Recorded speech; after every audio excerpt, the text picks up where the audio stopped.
மதுரை மீனாட்சி எப்படி சிவனை திருமணம் பண்ணாங்க? அவங்க சிவனை திருமணம் பண்றதுக்கு முன்னாடியே அங்க ஒரு டெம்பிள் இருந்தது. மீனாட்சி அம்மன் டெம்பிள்ல இருக்கக்கூடிய இந்த தூண்கள்ல இருக்கக்கூடிய ரகசியங்கள்லாம் என்ன அங்க இருக்கக்கூடிய சில பழமையான சிலைகள்லாம் நமக்கு என்ன சொல்ல வருது? கோவில சுத்தி இருக்கக்கூடிய கோபுரங்கள்ல இருக்கக்கூடிய ரகசியங்கள்லாம் என்ன இந்த மீனாட்சிக்கு மட்டும் இந்த கோவில்ல ஃபர்ஸ்ட் பிரியாரிட்டி கொடுக்குறாங்க. கோவில்ல இருக்கக்கூடிய பொற்றாமரை குளத்துல இருக்கக்கூடிய அந்த தாமரை நமக்கு என்ன சொல்ல வருது? மீனாட்சி அம்மன் கோவிலுக்கு நம்ம எப்படி டிராவல் பண்றது? மதுரை வந்தீங்க இந்த கோயிலை சுத்தி இருக்கக்கூடிய பிளேசஸ்லாம் என்ன சோ இதெல்லாம் பத்தி தான் இந்த வீடியோல நம்ம பேச போறோம். சோ வீடியோவை ஃபுல்லா பாருங்க. நீங்க நம்ம சேனலை ஃபர்ஸ்ட் டைம் பாக்குறீங்க அப்படின்னா மறக்காம சப்ஸ்கிரைப் பண்ணிக்கோங்க. வணக்கம் அண்ட் வெல்கம் பேக்.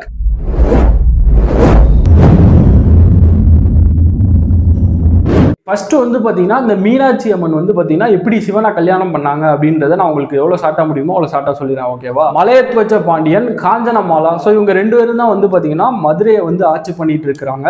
ஸோ இவங்களுக்கு வந்து பார்த்தீங்கன்னா கல்யாணம் ஆகி குழந்தை பாக்கியம் வந்து இல்லாமல் ஸோ ரொம்ப தவிச்சுக்கிட்டு இருந்தாங்க. அந்த டைமில் வந்து பார்த்தீங்கன்னா ஒரு மிகப்பெரிய யாகம் நடத்தலாம் அப்படின்னு சொல்லி ஒரு பெரிய பிளான் பண்ணி யாகத்தை வந்து நடத்துகிறாங்க. ஸோ அந்த யாகத்திலேருந்து வந்து பார்த்தீங்கன்னா ஒரு பெண் குழந்தை வந்து இவங்களுக்கு வந்து கிடைக்கிது. பட் அந்த பெண் குழந்தைக்கு வந்து பார்த்தீங்கன்னா 3 பிரஸ்ட் இருக்குது. யூஸ்வலாக 2 தான் இருக்கும். பட் அந்த 3 இதை பார்த்துட்டு இவங்களோட பேரண்ட்ஸ்லாம் வந்து ரொம்பவே ஷாக் ஆகிடுறாங்க. என்ன இது அப்படின்னு சொல்லி ஷாக் ஆகிட்டு இருக்கிறப்ப வானத்திலேருந்து ஒரு குரல் வந்து கேட்குது. மன்னா, கவலைப்படாத, உன்னோட மகள் வந்து யாரை கணவனா தேர்ந்தெடுக்கிறாளோ ஸோ அப்போ வந்து அவளுக்கு இருக்கக்கூடிய அந்த 3வது பிரஸ்ட் வந்து பார்த்தீங்கன்னா மறைஞ்சு போயிடும் அப்படின்னு சொல்லி ஒரு வாய்ஸ் வந்து கேட்குது. ஸோ அதை கேட்டதுக்கப்புறமா வந்து பார்த்தீங்கன்னா அந்த மன்னர் வந்து ஒரு மாதிரி சாந்தமாயிடுறாரு. குழந்தைய தன்னோட மகளாக ஏற்றுக்கிட்டு வளர்க்க ஆரம்பிக்கிறாரு. ஒரு மகனை எப்படி வளர்ப்பாரோ ஸோ அந்த மாதிரி வந்து பார்த்தீங்கன்னா எல்லா கலையும் சொல்லி கொடுத்து சூப்பராக வந்து வளர்க்குறாரு. ஸோ அதுக்கடுத்து தந்தை இறந்ததுக்கப்புறமா இவங்க வந்து பார்த்தீங்கன்னா மதுரையில் ஆட்சிக்கும் வராங்க, மீனாட்சி அப்படின்றவங்க. ஸோ ஒரு டைம் வந்து பார்த்தீங்கன்னா கைலாய மலைக்கு வந்து போருக்காக இந்த மீனாட்சி போகிறப்போ வந்து பார்த்தீங்கன்னா சிவனை மீட் பண்ணுவாங்க. ஸோ அப்போ அவங்களுக்கு இருக்கக்கூடிய அந்த 3வது பிரஸ்ட் வந்து பார்த்தீங்கன்னா மறைஞ்சு போயிடும். ஸோ அப்போ வந்து மீனாட்சி வந்து நடந்ததெல்லாம் சொல்லுவாங்க. ஸோ சிவபெருமானும் வந்து பார்த்தீங்கன்னா நான் கண்டிப்பாக மதுரை வந்து உன்னை கல்யாணம் பண்ணுவேன் அப்படின்னு சொல்லி மறைஞ்சு போயிடுவார். அடுத்து வந்து பார்த்தீங்கன்னா சிவபெருமான் சுந்தரேஸ்வரர் அப்படின்ற ஒரு அவதாரத்தில் வந்து மீனாட்சியை கல்யாணம் பண்ணுறதுக்காக மதுரை வருவார். பல தடைகளை தாண்டி வந்து பார்த்தீங்கன்னா மீனாட்சியை வந்து கல்யாணம் பண்ணிடுவார். ஸோ இவரோட கல்யாணம் வந்து பார்த்தீங்கன்னா பிரம்மாண்டமாக நடக்கும். கல்யாணத்துக்கு வந்து விஷ்ணு, தேவர், முனிவர்கள் அப்படின்னு சொல்லி எல்லாரும் வந்து சூப்பராக பண்ணி வச்சுருவாங்க. ஸோ அதுக்கடுத்து வந்து பார்த்தீங்கன்னா இந்த மீனாட்சிக்கு அங்கே ஒரு பெரிய கோவிலையும் வந்து கட்டியிருப்பாங்க.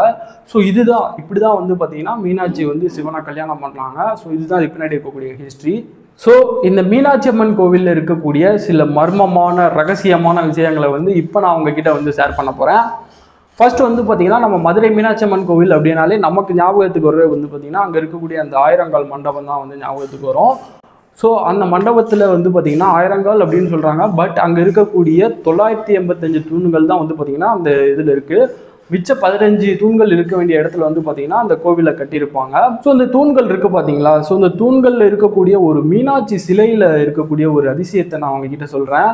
ஸோ நீங்கள் ஏதாவது ஒரு குச்சி மாதிரி ஒரு இதை வச்சுக்கிட்டு அந்த மீனாட்சி அம்மன் சிலையில் போயிட்டு இந்த மூக்கு இருக்குது பார்த்தீங்களா?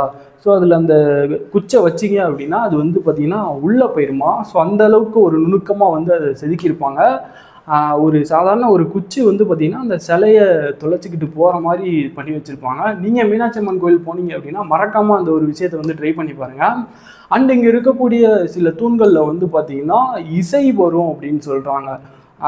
7 ஸ்வரமும் வந்து அந்த ஒரு ஒவ்வொரு தூணும் வந்து பார்த்தீங்கன்னா தட்டுறப்போ ஒவ்வொரு சவுண்டு வந்து கேட்கும். அது ரொம்பவே ஒரு ஆச்சரியமான ஒரு விஷயம். அண்ட் வந்து பார்த்தீங்கன்னா நம்ம நிறைய டெம்பிள்ஸ்லாம் போயிருப்போம். யூஸ்வலாக எல்லா தூண்லேயும் வந்து பார்த்தீங்கன்னா ஒரு சாமி சிலை தான் இருக்கும். பட் இந்த மீனாட்சி அம்மன் டெம்பிளில் வந்து பார்த்தீங்கன்னா நம்ம பேர்ட்ஸ், அனிமல்ஸ், ஸோ இந்த மாதிரி விஷயங்கள்லாம் வந்து நம்ம நிறையா பார்க்கலாம்.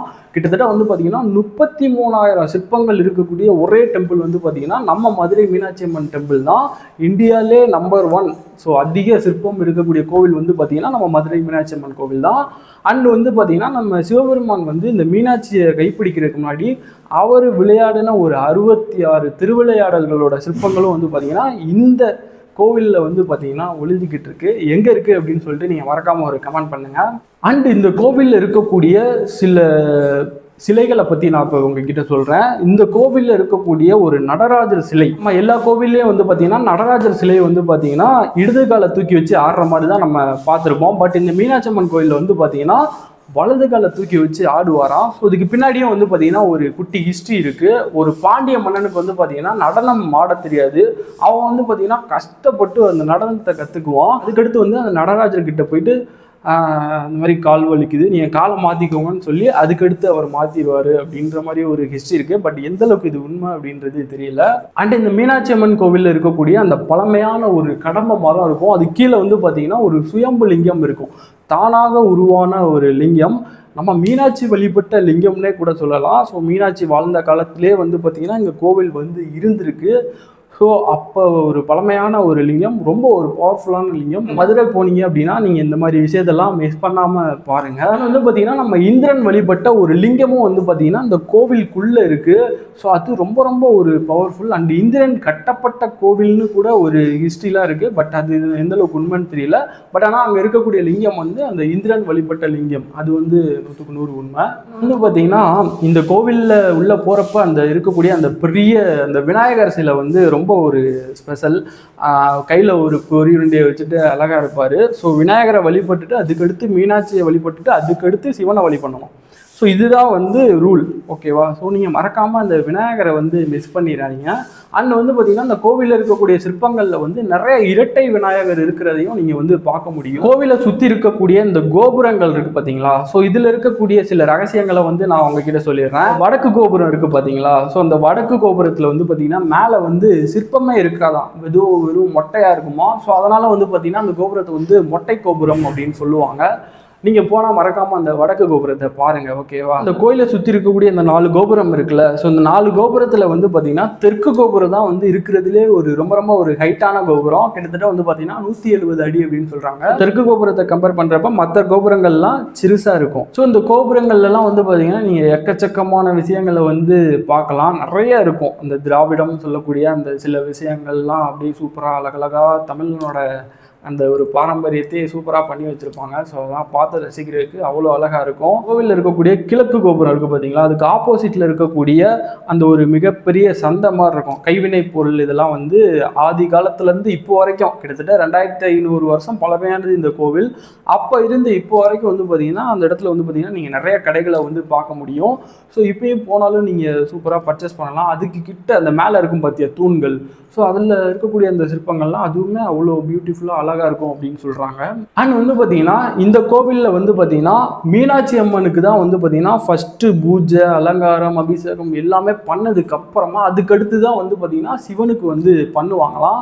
ஸோ அது வந்து இப்போ வரைக்கும் ஃபாலோ பண்ணிட்டு இருக்காங்க. ஸோ அது ஏன் அப்படின்னா பெண்களுக்கு மதிப்பு கொடுக்கணும், முதல் மரியாதை கொடுக்கணும் அப்படின்ற ஒரு விஷயத்துக்காக தான். ஸோ இதை வந்து இப்பயும் ஃபாலோ பண்ணிட்டு இருக்காங்க. உங்கள் கண்ணு வந்து பார்க்குறதுக்கு வந்து மீன் மாதிரி இருக்குமா. ஸோ அதனால் வந்து மீனாட்சி மதுரையை ஆட்சி பண்ணனால மீனாட்சி அப்படின்ற ஒரு பேர் வந்திருக்கும். அண்ட் பாண்டியர்களோட சின்னமும் வந்து பார்த்தீங்கன்னா இந்த மீன் தான். ஸோ அதனால் இந்த கோவில்களில் அதிகமான இடங்களில் நீங்கள் இந்த மீனோட சிற்பங்களையும் நீங்கள் வந்து பார்க்க முடியும். முக்கியமான விஷயம் என்னென்னா இங்கே இருக்கக்கூடிய அந்த மீனாட்சி சிலை வந்து பார்த்தீங்கன்னா பச்சை கலரில் இருக்கக்கூடிய அந்த மரகத கல் இருக்கும் பார்த்தீங்களா? ஸோ அதில் பண்ணி வச்சுருப்பாங்க. பார்க்குறதுக்கே அப்படியே பச்சை பச்சை பசைன்னு அவ்வளோ பியூட்டிஃபுல்லாக இருக்கும். இந்த கோவிலில் இருக்கக்கூடிய பொற்றாமரை குளம் அங்கே வந்து பார்த்திங்கன்னா அந்த தங்க கலரில் ஒரு தாமரை நீங்கள் பார்க்க முடியும். ஸோ ரொம்ப காலத்துக்கு முன்னாடி இந்த குளத்தில் வந்து பார்த்திங்கன்னா தங்கத்தில் ஒரு தாமரை பூத்துது அப்படின்னு சொல்கிறாங்க. பட் அது எந்தளவுக்கு உண்மை அப்படின்றது தெரியல. அண்ட் வந்து பார்த்திங்கன்னா இந்த குளத்தில் குளித்தா பாவம் போயிடும், புண்ணியம், அந்த மாதிரி நிறைய விஷயங்கள் இருக்குது. இன்னொரு முக்கியமான விஷயம் என்னென்னா இந்த குளத்தில் வந்து பார்த்திங்கன்னா சில உண்மையான நூல்கள் தான் மிதக்கும், பொய்யான நூல்கள் புக் இருக்குது பார்த்தீங்களா? ஸோ அதெல்லாம் முங்கி போயிடும் அப்படின்ற மாதிரியும் ஒரு மூட நம்பிக்கை இருக்குது. பட் இதெல்லாம் தெரியலை எப்படி என்னன்ட்டு. அண்ட் வந்து பார்த்திங்கன்னா இந்த மதுரையில் வந்து பார்த்திங்கன்னா இந்த மீனாட்சிக்கு திருக்கல்யாணம், அந்த தேரோட்டம், அழகர் ஆற்றுல இறங்குறது, ஸோ இதெல்லாம் வந்து பார்த்திங்கன்னா சித்திரை மாதம் நடக்கக்கூடிய ஃபெஸ்டிவல். ஸோ அப்போ வந்து ரொம்ப ரொம்ப ரொம்ப ஒரு பியூட்டிஃபுல்லாக இருக்கும். மதுரையே களை கட்டும்னு வச்சுக்கோங்களேன். அந்த கடைசியாக வந்து பார்த்திங்கன்னா இந்த மீனாட்சி அம்மன் கோவிலில் வந்து பார்த்திங்கன்னா 12 வருஷத்துக்கு ஒரு டைம் வந்து அங்கே இருக்கக்கூடிய கோபுரங்கள், அந்த சிலைகள், ஸோ இதெல்லாம் வந்து பார்த்திங்கன்னா புதுப்பிச்சு அதுக்கடுத்து வந்து பார்த்திங்கன்னா ஒரு மிகப்பெரிய கும்பாபிஷேகம் நடக்கும் அப்படின்னு சொல்கிறாங்க. இந்த கோவிலில் ஒரு மர்மமான ஒரு இடத்துல வந்து பார்த்திங்கன்னா ஒரு மிகப்பெரிய சப்வே இருக்குது அப்படின்ற மாதிரி ஒரு மூட நம்பிக்கை இருக்குது. பட் அந்த சப்வேக்குள்ளே போனால் சில பல விஷயங்களுக்கு வந்து நம்ம ஷார்ட் ரூட்டில் போயிடலாம் அப்படின்ற மாதிரி சொல்கிறாங்க. பட் அதெல்லாம் நம்ம தெரியல, அங்கே போய் அங்கே பார்க்கவும் முடியாது அந்த இடத்த நம்ம. பட் அந்த மாதிரிலாம் பேசி நிறைய ஹிஸ்ட்ரி வந்து இருக்குது, வதந்திகள் உண்மையா என்னன்னு தெரியாது. அதை பார்த்தா தான் நம்ம வந்து டெஃபினட்டாக சொல்ல முடியும். பட் இதுதான் மீனாட்சி அம்மன் கோவிலில் இருக்கக்கூடிய சீக்ரெட் மர்மங்கள் எல்லாமே. இப்போ வந்து பார்த்தீங்கன்னா இந்த மீனாட்சி அம்மன் கோவிலுக்கு நம்ம எப்படி ட்ராவல் பண்ணுறது அப்படின்னு பார்ப்போம். ஸோ நீங்கள் எந்த கண்ட்ரி எந்த ஸ்டேட்டில் இருந்தாலும் மதுரை ஜங்ஷன் வந்துட்டீங்க அப்படின்னா, ஸோ அங்கேருந்து கிட்டத்தட்ட ஒரு 800 மீட்டர்லேயே வந்து இருக்கும் தெற்கு கோபுரம். நீங்கள் நடந்தே போயிடலாம். ஆனால் நீங்கள் மாட்டுத்தாவணி பஸ் ஸ்டாண்ட் வந்தீங்கன்னா அங்கேருந்து பெரியார் பஸ் ஸ்டாண்ட் வந்து அங்கேருந்து கிட்ட வந்துடலாம். Periyar bus stand railway station, so இது எல்லாமே கிட்ட தான். ஸோ ட்ராவல் வந்து பெருசாக கிடையாது. நான் ஏன் ட்ராவல்லாம் சொல்கிறேன்னா, ஏன்னா இப்போ வந்து வீடியோஸ்லாம் வந்து லாங்குவேஜ் மாற்றி வந்து பார்த்துக்கலாம். சப்போஸ் நம்ம வீடியோஸை யாராவது பார்த்தா அந்த கோயிலுக்கு வரணும்னு ஆசைப்பட்டா ஸோ அவங்க வந்துக்குவாங்கள்ல. ஸோ அதுக்காக தான். அது மாதிரி மதுரையிலே வந்து பார்த்திங்கன்னா ஏர்போர்ட் இருக்குது. நீங்கள் ஏர்போர்ட் வந்து கூட அதுக்கடுத்து பெரியார் வந்து அதுக்கடுத்து கூட மாறி வந்துடலாம். ஸோ ட்ராவல் வந்து இதுதான். அண்ட் வந்து பார்த்திங்கன்னா நீங்கள் மதுரை வந்தீங்க அப்படின்னா கிட்டவே இந்த கோயிலை சுற்றி இருக்கக்கூடிய பிளேசஸ்லாம் என்ன அப்படின்றத நான் சொல்லிடுறேன். ஸோ மதுரை மீனாட்சி அம்மன் கோவிலேருந்து ஒரு 800 மீட்டர்லேயே வந்து பார்த்திங்கன்னா திருமலை நாயக்கர் மஹால் இருக்குது. ஒரு பியூட்டிஃபுல்லான ஒரு மஹால். நிறைய சாங் ஷூட்டு, மூவி இந்த மாதிரிலாம் ஷூட் பண்ணியிருக்காங்க. அந்த ஒரு இடத்த விசிட் பண்ணலாம். ஸோ அதுக்கடுத்து அப்படியே போனீங்க அப்படின்னா கூடல் அழகர் கோவில் அப்படின்ற ஒரு பியூட்டிஃபுல்லான ஒரு கோவில் இருக்குது. ஸோ அதை கும்பிடலாம். அப்படியே அங்கேருந்து ஒரு 5-6 கிலோமீட்டர் போனீங்க அப்படின்னா திருப்பரங்குன்றம். ஸோ மலையில் இருக்கக்கூடிய முருகனோட முதல் படை மதுரையில் திருப்பரங்குன்றம் இருக்குது. ஸோ இதெல்லாம் வந்து ஒரே லைனு, இதை விசிட் பண்ணலாம். அப்புறம் வந்து பார்த்திங்கன்னா கோயிலேருந்து அப்படியே மேலே போனீங்க அப்படின்னா காந்தி மியூசியம் அப்படின்னு சொல்லக்கூடிய ஒரு மியூசியம் இருக்குது. காந்தியோட பல விஷயங்கள் எல்லாமே நீங்கள் அங்கே பார்க்க முடியும். ஸோ அதுக்கடுத்து அப்படியே ஒரு 20 கிலோமீட்டர் போனீங்க அப்படின்னா கள்ளழகர் கோவில் போயிடலாம். ஸோ அங்கே போயிட்டு விசிட் பண்ணலாம். அதுக்கடுத்து அப்படியே மேலே போனீங்க அப்படின்னா பழமுதிர்ச்சோலை முருகனோட 6வது படையும் வந்து பார்த்திங்கன்னா மதுரையில் தான் இருக்குது. நீங்கள் மதுரை வந்தால் மட்டும்தான் முருகனோட முதல் அந்த 6வது படையை வந்து பார்க்க முடியும்.